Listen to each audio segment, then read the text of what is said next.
My name is Lauren Bennett. I'm 27. Last Thursday at 2:47 p.m., I was sitting in my car outside a Starbucks on Peachtree Street when my phone lit up with a voicemail from my mother. The temperature was 94 degrees. My air conditioning had broken 2 days earlier. I was sweating through my work blouse when I pressed play, and the first words out of Susan Bennett's mouth were, "You are no longer welcome here. Not honey, not Lauren." Just cold, flat words that felt like ice water down my spine despite the heat. "Don't come back," she continued, her voice perfectly steady, like she was reading a grocery list. "We're moving on without you. Taylor and your father agree. This is final." I sat there for 4 minutes and 12 seconds after the voicemail ended, watching condensation drip down my iced coffee. My hands were shaking so badly I couldn't grip the steering wheel. The thing is, I hadn't done anything. 3 days earlier, everything had been fine. I'd sent Taylor a text about refinancing the mortgage we'd co-signed. She'd responded with a thumbs up emoji, normal sister stuff, and now I was being erased. I played the voicemail again, then a third time. The words didn't change. My mother's voice had that particular tone she used when she'd already made a decision and was simply informing you of the consequences. I'd heard it before, when she told me at 15 that I wasn't allowed to apply to out-of-state colleges because family stays together, when she announced at 23 that Taylor would be moving into the house I'd helped buy because she needs stability more than you do right now. But this was different. This wasn't a boundary. This was a door slamming shut. Before I go on, if stories about standing up for yourself mean something to you, please hit like and subscribe and tell me in the comments where you're watching from right now and what time is it there. Because what happened next changed everything I thought I knew about family, trust, and the difference between loyalty and theft. Let me take you back 4 years to understand why that voicemail felt like a knife between my ribs. It was October 17th, a Tuesday. Grandmother Eleanor Bennett had been in hospice for 6 days. The lung cancer had spread faster than anyone expected. I was 23, working my first real job as a risk analyst at a mid-size consulting firm in Atlanta, and I'd been sleeping in the chair beside her bed every night that week. The hospice room smelled like lavender sachets and antiseptic. Grandma Eleanor had insisted on the lavender. "I refuse to die smelling like a hospital," she'd said, even as the oxygen mask fogged with each shallow breath. She'd always been like that, stubborn, particular, and fiercely protective of the people she loved. That Tuesday afternoon, she squeezed my hand with surprising strength and said, "Lauren, baby, I need you to promise me something." Her voice was papery thin, but her eyes were sharp. Still that piercing blue that had terrified my teenage boyfriends and made bank managers sit up straighter. "Anything, Grandma. When I'm gone, your mother is going to try to take control of the money, of the house, of everything." She paused to catch her breath. "I've made arrangements. My lawyer, Bernard Chen, he has everything. The trust, the will, all of it. I've named you the trustee. $86,000. It's yours to manage." I started to protest. I was too young. Taylor was more responsible. Mom would be furious. But Grandma Eleanor cut me off with a look. "You're the only one I trust with money, little star. You see patterns. You see problems before they happen. That's why." She coughed, a wet, rattling sound. "Your mother sees dollar signs. Taylor sees shopping trips. You see responsibility. That's the difference." 6 days later, she was gone. The funeral was packed. 127 people signed the guest book. Bernard Chen, her lawyer, read the will aloud in the Bennett family living room on a gray Sunday afternoon. When he got to the trust portion, specifically naming me as sole trustee with full discretionary control over the $86,000, my mother's face went still. Not sad, not surprised, just still, like a pond right before it freezes. Taylor had gasped, a little theatrical inhale that made everyone look at her. My father had shifted in his seat, his jaw tight. But my mother, Susan Bennett, had simply folded her hands in her lap and stared at the coffee table. That stillness should have warned me. The first betrayal came 3 weeks after the funeral. I was at work, analyzing a client portfolio for red flags, when my mother called. This was normal. She called most days, usually with some small request. Could I pick up milk? Did I remember to pay the mortgage? Was I coming for Sunday dinner? Lauren, we need to talk about the trust, she said without preamble. I set down my pen. What about it? It's not fair. Her voice had that edge it got when she was building towards something. Eleanor left you everything. Taylor got nothing. Your father got nothing. I got nothing, after everything we did for her. My stomach dropped. Mom, Grandma made her decision. I'm just the trustee. I'm supposed to manage it for... You're supposed to share it, she interrupted. You're supposed to remember you're part of a family, not some selfish child hoarding money while your sister struggles. The word selfish hit like a slap. I'm not hoarding anything. I haven't touched a single dollar. Because you're waiting. Waiting for what, Lauren? For your sister to fail? For your father and me to lose the house? The house. The 3-bedroom suburban Atlanta property with the tired beige siding and the cracked driveway. I'd co-signed the mortgage 3 years earlier when my parents' credit had been too damaged to qualify a loan. $1,850 a month. I'd paid my half religiously, $66,600 over 3 years, every single payment documented in my personal spreadsheet because that's what risk analysts do. We document.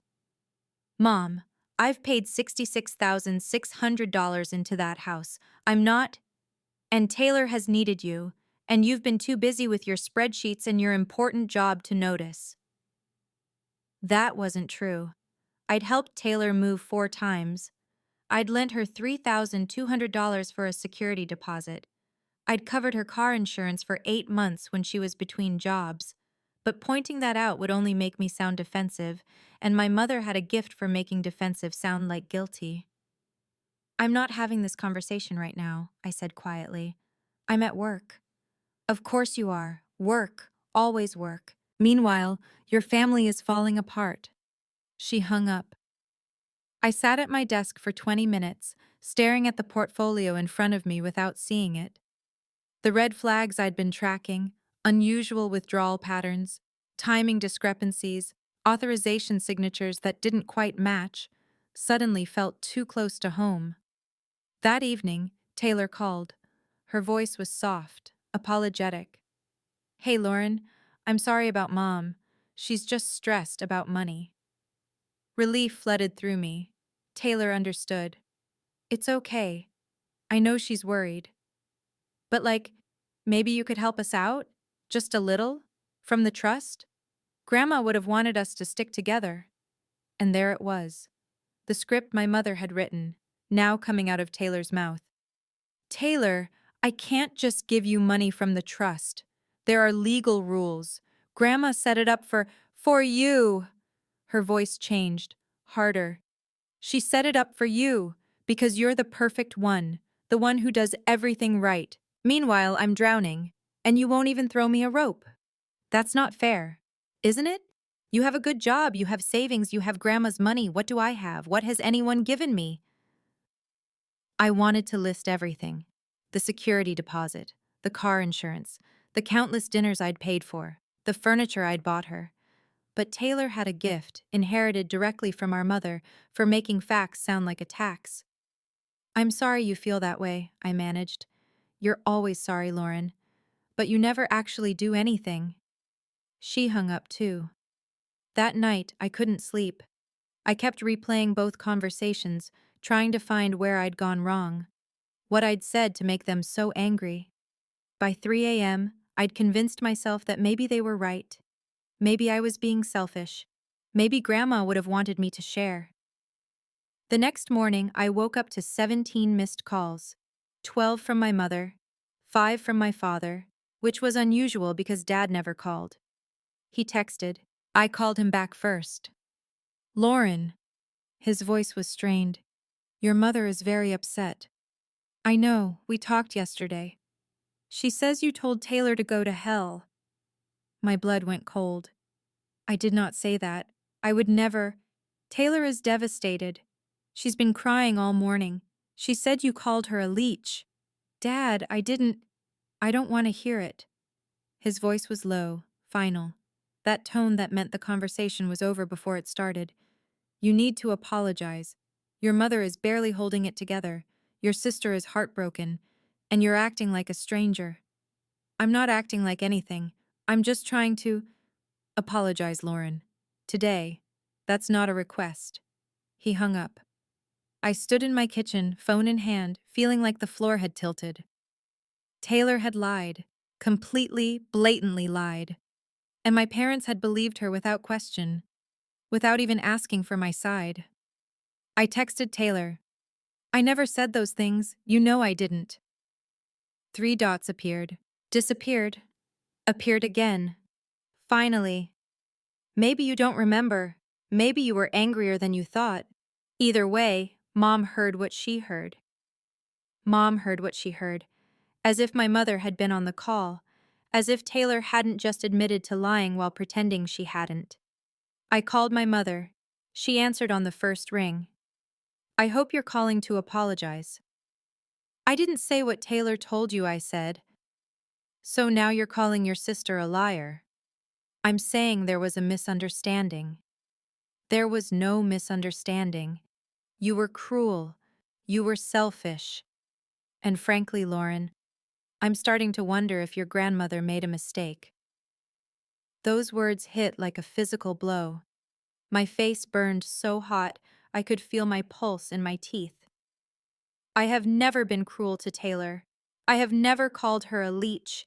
I didn't tell her to go to hell. I said I couldn't give her money from a trust I'm legally bound to manage according to Grandma's wishes.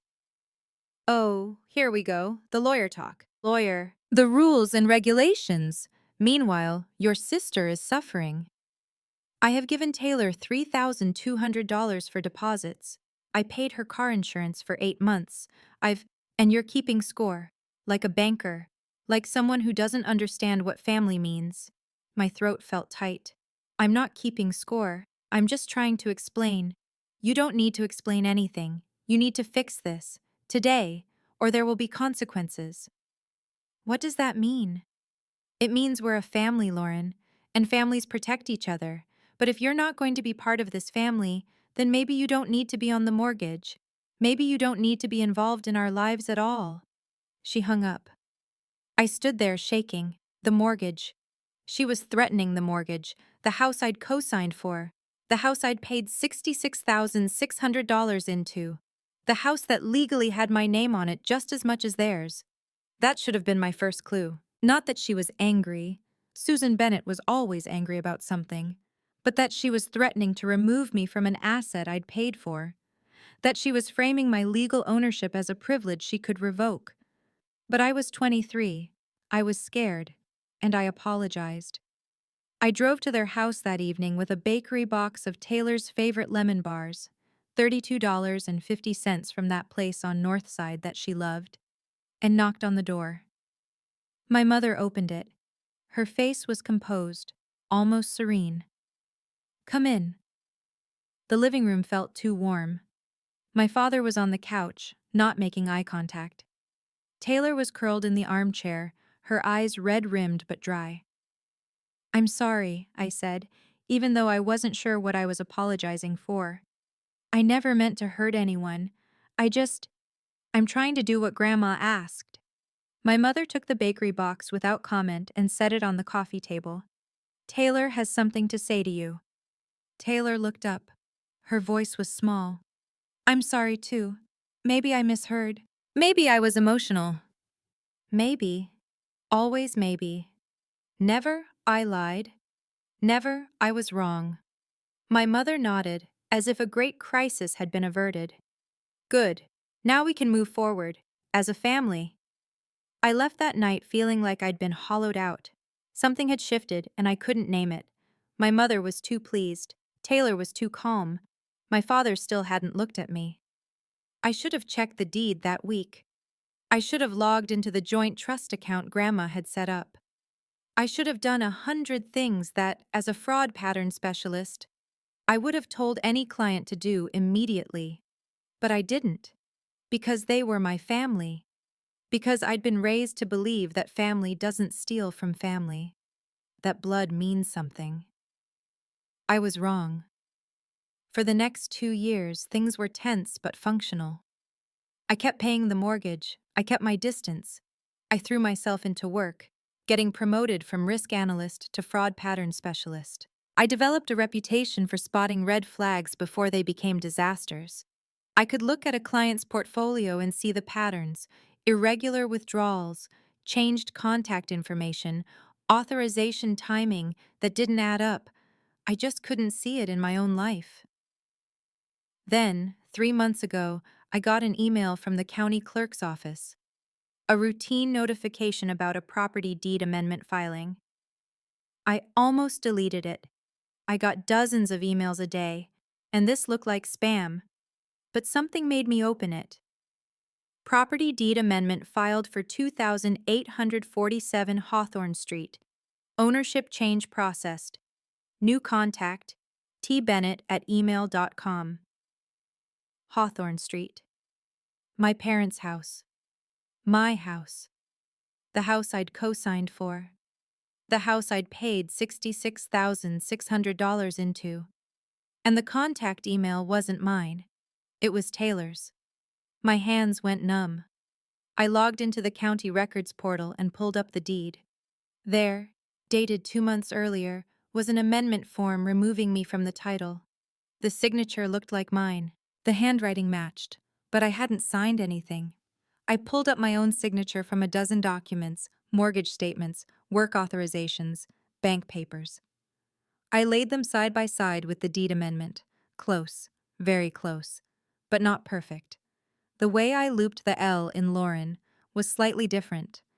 The slant of the T in Bennett was too aggressive. Someone had copied my signature, probably from one of the mortgage statements I'd signed and emailed to my parents over the years. Someone had forged my signature to steal my house.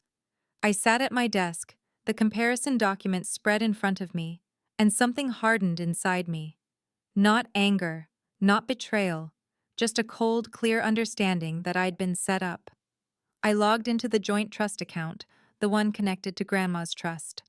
The contact email had been changed 4 days before the deed amendment was filed, changed to tbennett@email.com. Taylor had locked me out of my own grandmother's trust. I called the bank. I need to report fraudulent account access. The representative, a woman named Patricia with a kind voice, took my information. The email change was authorized by someone with account access. I have account access. I'm the trustee. I didn't authorize any change. According to our records, the authorization came from a family representative. What does that mean? It means someone with secondary authorization made the change. Do you have other people listed on the account? I did. My mother, Susan Bennett, listed as secondary contact for emergencies. I need to freeze this account immediately, I said, and I need a full audit of every transaction for the past 6 months. That will take 3 to 5 business days. That's fine. Freeze it now. I hung up and called Bernard Chen, Grandma's lawyer. His secretary said he was in court but would call me back. I left a message. This is Lauren Bennett, Eleanor Bennett's granddaughter. I need to discuss the trust. It's urgent. Then I did something I'd never done before. I called in sick to work. I spent the next 4 hours building a spreadsheet. Every dollar I'd paid toward the mortgage, every contribution to family expenses, every loan to Taylor, every gift, every favor. The total came to $143,214 over 7 years. I had receipts, I had bank statements, I had Venmo transactions, and canceled checks and text messages saying, "Thanks for covering dinner," and "I'll pay you back next week." I had documentation for everything, because that's what I did. That's what I was good at. Seeing patterns, tracking numbers, building cases. By 6 p.m., I had a 47-page document detailing every financial contribution I'd made to my family since I was 20 years old. Bernard Chen called back at 7:12 p.m. "Lauren, your grandmother told me this might happen." My breath caught. She knew? She knew your mother would try something eventually. That's why she structured the trust the way she did. That's why she made you sole trustee. She didn't tell you everything because she didn't want to poison your relationship with your family. She hoped they'd surprise her. But she left me instructions in case they didn't. What kind of instructions? I can't discuss them over the phone. Can you come to my office tomorrow? 2 o'clock? Yes. Bring your documentation. Anything that shows your contributions to family assets. Anything that proves your claims. I have everything. Good. He paused. Lauren, your grandmother was very clear. She said if Susan ever tried to take control, I was to wait for you to figure it out. She said you'd see the pattern eventually. She believed in you. I sat on my couch that night, staring at my phone. The voicemail from my mother was still there. You are no longer welcome here. Don't come back, we're moving on without you. They'd cut me off before I could discover the fraud. The voicemail wasn't about anger or hurt feelings. It was about isolation, about making me look crazy if I tried to fight back. She's so bitter about being excluded that she's making up lies about forgery. But they'd made one mistake. They'd underestimated what I did for a living. I spotted fraud for a living. I analyzed patterns for a living. I built irrefutable cases for a living. And now I was going to build one against my own family. The next afternoon, I sat in Bernard Chen's office. It was a small brownstone on the north side of Atlanta, the kind of place that smelled like old paper and furniture polish. Bernard was in his 60s, with silver hair and reading glasses that kept slipping down his nose. He slid an envelope across his desk. Your grandmother left this for you. She wrote it the day before she went into hospice. I'm required by her instructions to give it to you only if you came to me with evidence of financial manipulation. My hand shook as I opened it. The letter was in Grandma Eleanor's handwriting, careful cursive on cream stationery. Dear Lauren, if you're reading this, then I'm gone, and your mother is already doing what I knew she would do. I'm sorry I couldn't stop this while I was alive. I tried, but Susan doesn't hear reason. She only hears documents. Do you remember the summer you were 12? We sat on the porch at the lake house, and I taught you how to balance my checkbook. You were so careful with every number. You asked me why I kept receipts for everything. I told you. Because people forget. But paper remembers. You said, what if the people don't want to remember? I said, then the paper has to remember for them. You understand now. The original trust document is with Bernard. The copy in the family file is incomplete. Not enough to prove anything on its own, but enough for you to know I'm telling the truth. The full trust explicitly states that Susan has no claim to the funds. Neither does Taylor.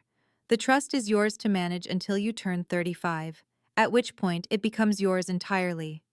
Inside this envelope, you'll also find the original mortgage agreement showing your co-signature bank statements proving your $66,600 in payments. A notarized letter I wrote to the county clerk's office, on file, stating that I explicitly forbid Susan or Taylor from making any changes to property you co-signed for *, recorded phone conversations I had with Susan 3 years ago where she discussed getting Lauren off the deed eventually, * authorization for you to freeze the trust account if you suspect tampering. Bernard has cease and desist letter templates ready. He knows what to do. You are not selfish, little star. You are not cold. You are careful. You are smart. You see what others miss. That's not a flaw. That's a gift. Don't let Susan make you feel guilty for protecting yourself. She weaponizes guilt. She always has. All my love, your grandma. P.S. The lake house is yours too. I put it in a separate trust in your name only. Susan doesn't know. Bernard has those papers. You'll need somewhere to go when this is over. Somewhere that's yours. I read the letter 3 times. By the 3rd time, I was crying, not from sadness, but from relief. Grandma had known. She'd seen this coming. She'd protected me even after death. Bernard handed me a box of tissues. Your grandmother was thorough. She recorded several conversations with your mother over the years. Susan didn't know. Eleanor was old-fashioned, always had her phone on speaker, but she documented everything. Can I hear them? Are you sure you want to? I wasn't, but I needed to. He pressed play on his computer. My grandmother's voice came through, warm and familiar. Susan, I want to talk to you about the house. Then my mother. What about it? Lauren has paid over $60,000 into that mortgage. If anything happens to me, you need to make sure she's protected. Of course, Mom. We'd never. I'm putting it in writing.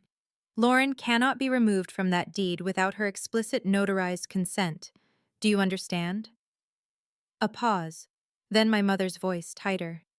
Are you saying you don't trust me? I'm saying I know you, Susan. You see money as a solution to every problem, but Lauren's money isn't your solution. Her contributions aren't your safety net. So you're taking her side, again. There are no sides. There's just fairness. Lauren has earned her stake in that house. She's earned her place in this family. I won't let you erase her. Another pause. Then my mother, her voice cold. Well, at least I know where I stand. You stand where you've always stood, as my daughter. But Lauren stands there too, and you need to accept that. The recording ended. Bernard looked at me. There are 4 more conversations like that, all recorded in the last year of her life. Your grandmother knew Susan was planning something. She just didn't know exactly what. I wiped my face. What do I do now? You have options. You can file charges for forgery. You can sue for damages. You can force a sale of the house and claim your share. Or, he paused. You can do what your grandmother suggested. What's that? Confront them, publicly, with me present, with documentation. Let them explain themselves in front of witnesses. Your grandmother believed that Susan's greatest fear was public embarrassment. She said, Susan can lie to family, but she can't lie when lawyers are writing down every word. I thought about that voicemail. You are no longer welcome here. Don't come back. We're moving on without you. They'd tried to erase me quietly, to cut me out before I noticed, to make me disappear. Maybe it was time to reappear, with receipts. Set up the meeting, I said. I want everyone there. My parents, Taylor, another lawyer as witness. I want it on the record. Bernard smiled. It wasn't a kind smile. It was the smile of a man who'd been waiting for this moment for 4 years. Your grandmother would be proud. The meeting was set for Thursday at 2 p.m. Sarah Whitaker, a property attorney Bernard knew, agreed to be present as a neutral witness. Bernard sent formal letters to my parents and Taylor. R.E. Bennett Family Trust and Property Deed Dispute. Your presence is required. My mother called me 6 times that week. I didn't answer. Taylor texted, What is this about? Why are you doing this? I didn't respond. On Thursday morning, I woke up at 5:47 a.m. I couldn't sleep. I spent 2 hours reviewing my documentation, the spreadsheet, the receipts, the side-by-side signature comparison, the timeline showing the email change 2 days before the deed amendment, the recorded phone call I'd found on my voicemail the week before, Taylor, drunk, rambling about how everything would be simpler if I just let go of the house. I'd known better than to delete it. At 1:45 p.m., I walked into Sarah Whitaker's office. It was a renovated brownstone in Midtown, all exposed brick and uncomfortable modern furniture. Sarah was in her 50s, sharp-eyed and efficient. Bernard was already there, setting up documents on the conference table. My parents arrived at 1:58 p.m. My mother looked immaculate, pressed suit, perfect hair. My father looked tired. Taylor came in last, wearing sunglasses indoors, which she only did when she was hungover or didn't want to make eye contact. We sat. 6 of us around a table meant for 8. Bernard at the head, Sarah taking notes on a laptop, me on one side, my family on the other, like a courtroom. My mother broke the silence first. I don't understand why we're here. Lauren, if you wanted to talk, we could have done this at home. No, I said quietly. We couldn't have. Bernard cleared his throat. We're here to discuss irregularities regarding the Bennett family property at 2847 Hawthorne Street and the Eleanor Bennett trust account. Ms. Bennett, he nodded to me, has evidence of unauthorized changes to legal documents. My mother's face was perfectly still, that pawn before freezing look. I don't know what you're talking about. Then let me clarify. Bernard slid a document across the table. This is the deed amendment filed on December 3rd. It removes Lauren Bennett from the property title. The signature appears to be Lauren's. Is it? My mother picked up the document, barely glanced at it. If Lauren signed it, then yes. I didn't sign it, I said. Taylor shifted in her seat. My father's jaw tightened. My mother looked at me. Lauren, don't be dramatic. If you signed something and forgot, I didn't forget. I slid my own document across the table. This is a side-by-side comparison of my signature on 12 different legal documents, mortgage statements, work authorizations, bank records, and then this. I pointed to the deed amendment. Notice the loop on the L. Notice the slant on the second T. It's close, but it's not mine. Sarah Whitaker leaned forward, examining the comparison. This is compelling evidence of forgery. My mother's face was still composed, but her hands had gone very still on the table. You're accusing your sister of forgery? I'm accusing someone of forgery.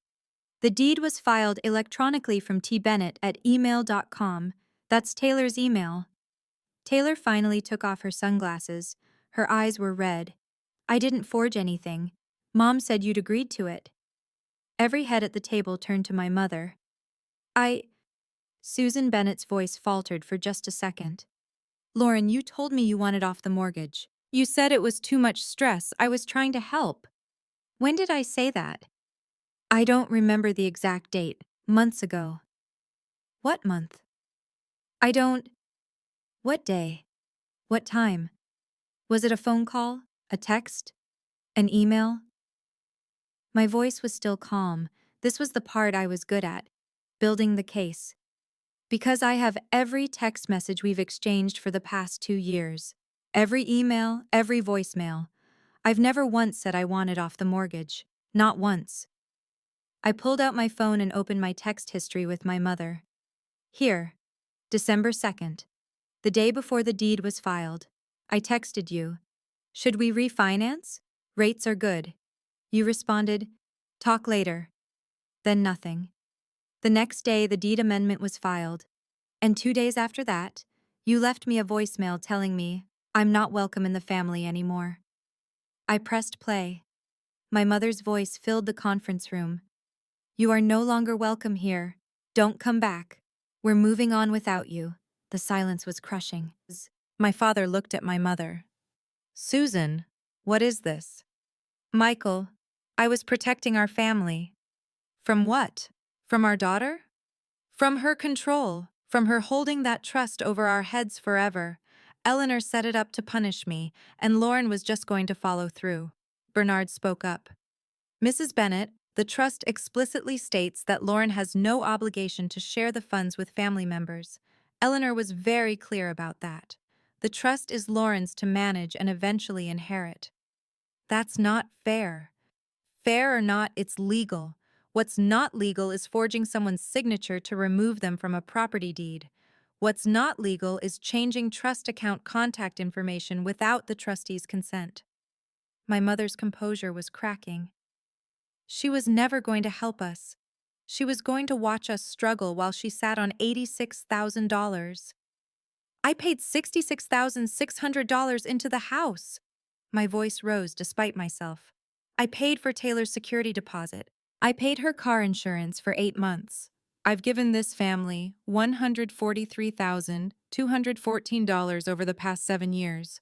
I have receipts for every dollar, and you're telling me I never helped? I slid the spreadsheet across the table. 47 pages. Every contribution. Every date. Every amount.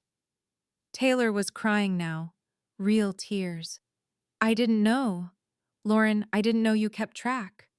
I keep track of everything. That's my job. I spot fraud. I find patterns. And the pattern here is clear. I looked at my mother. You isolated me so I wouldn't notice the theft. You made me seem crazy so no one would believe me if I fought back. You weaponized family love to cover up fraud. My mother stood up. I don't have to listen to this. Yes, Sarah Whitaker said coldly. You do. Sit down, Mrs. Bennet, or I'll add obstruction to my report. My mother sat. Slowly, Bernard pulled out another document. This is a recording Eleanor Bennet made 3 years ago. It's been notarized and time-stamped. She predicted exactly this scenario. She told you directly, that Lauren could not be removed from the deed without notarized consent. Yet the deed was changed anyway. That's not a mistake. That's premeditated fraud. He pressed play on his phone. My grandmother's voice. Susan, I'm putting it in writing. Lauren cannot be removed from that deed without her explicit, notarized consent. Do you understand? My mother's voice on the recording. Well, at least I know where I stand. Taylor made a small sound. My father put his head in his hands. My mother's face was white now. Eleanor was manipulative. She turned Lauren against me. No, I said. You did that yourself. Grandma just saw it coming and tried to protect me. Bernard gathered his papers. Here's what happens next. Lauren is filing a police report for signature forgery. The deed amendment is void. Lauren's name goes back on the property title. The trust remains under her sole control. And if anyone in this room attempts to contact Lauren for any reason other than to apologize and arrange restitution, we'll pursue criminal charges. My father finally spoke, his voice broken.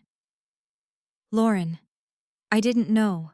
I swear I didn't know about the signature. I looked at him. At this man who'd stayed silent through every fight, every accusation, every moment I'd needed him to speak up. You chose not to know, Dad. That's worse. I stood. I didn't yell. I didn't cry. I just gathered my documents and looked at my mother one last time. You told me I wasn't welcome. You were right. I'm not welcome in a family that steals from me, but I want my money back. Every dollar I paid into the house, every dollar I lent Taylor. Bernard has the paperwork. You have 30 days. I walked out. I didn't slam the door. I didn't look back. Behind me, I heard Taylor sobbing. My father saying, Susan, how could you? My mother's voice shrill now. She was never going to help us. She was going to leave us with nothing. But I already knew the truth. I wasn't the one leaving them with nothing. They'd tried to leave me with nothing. They'd just failed. The police report was filed on Friday. The detective assigned to the case, Sergeant Ramirez, looked at my evidence and whistled. This is clear cut. Whoever forged this signature is looking at felony charges. It was my sister. Do you want to press charges? I thought about that. Taylor crying in the conference room. Taylor, who'd been manipulated by our mother her whole life. Taylor, who'd never been taught to see patterns or question motives. Not against my sister, against the person who orchestrated it. Your mother. Yes, Ramirez nodded. That's your right. We'll need you to give a formal statement. I did. 2 hours of detailing every instance of fraud, every forged signature, every unauthorized change. By the end, my voice was hoarse. The next week was chaos. My mother hired a lawyer, an expensive one she couldn't afford. Taylor called me 17 times. I didn't answer. My father sent one text. I'm sorry. I failed you. I didn't respond. Bernard handled everything. The deed was corrected. My name went back on the title. The trust account was frozen to everyone except me. The cease and desist letters were sent, and I received a check for $66,600. My contribution to the mortgage returned in full. My parents had to take out a loan to cover it. The house would probably go into foreclosure within a year. Bernard said they might have to sell. I didn't feel triumph. I felt tired. 3 weeks after the conference room confrontation, I drove to the cemetery. Grandma Eleanor's grave was on a hill overlooking a small pond. The headstone was simple: Eleanor Whitmore Bennett, beloved mother, grandmother, and truth-teller. I sat on the grass. You were right, Grandma, about all of it. I wish you'd told me sooner, but I understand why you didn't. The wind rustled through the oak trees. Somewhere a cardinal was singing. I miss you. I miss having someone who saw me clearly, who didn't need me to be smaller or quieter or more convenient. I wiped my eyes. But you left me what I needed. Not just money, protection, documentation, the tools to protect myself. I stood, brushing grass off my jeans. I'm going to be okay, little star. I promise. 6 months later, I was standing in the lake house, Grandma Eleanor's lake house, my lake house now. It was a small 2-bedroom cabin on Lake Hartwell, 40 miles outside Atlanta. The walls were cedar. The porch overlooked the water. The mortgage was paid off. It was mine. I'd quit my job at the consulting firm and started my own independent financial consulting practice, specializing in fraud detection for families, helping people spot the red flags I'd missed in my own life. Business was good. I'd gotten a call from Taylor the week before. She'd left our parents' house, moved in with a friend, started therapy. She asked if we could talk. I said maybe, someday, when I was ready. I wasn't ready yet. I sat on the porch that evening, watching the sun set over the lake. The water was glass smooth, reflecting orange and pink. A heron stood in the shallows, perfectly still. I thought about that voicemail. You are no longer welcome here. Don't come back. We're moving on without you. They'd been right. I wasn't welcome in that version of family. The version where love meant sacrifice without reciprocation, where loyalty meant silence, where family first meant your needs last. But I'd found a different version. In Grandma Eleanor's foresight, in Bernard's steady support, in clients who trusted me to protect their assets, in the small, quiet peace of a home that was truly mine. I'd learned something my mother never understood. You don't protect family by taking from them. You protect family by giving them the tools to protect themselves. And sometimes, the bravest thing you can do is walk away from people who love you, but only on their terms. If you're reading this, if this story meant something to you, I want you to do something. If you've ever had to walk away from someone who called you selfish for setting boundaries, type "I chose me" in the comments. Or if you're still in the middle of it, still fighting for your right to exist on your own terms, type "I'm still fighting." Both are brave, both are valid. Check the description for more stories about standing up, speaking truth, and remembering that family isn't about blood, it's about who shows up when it matters. Thank you for being here with me.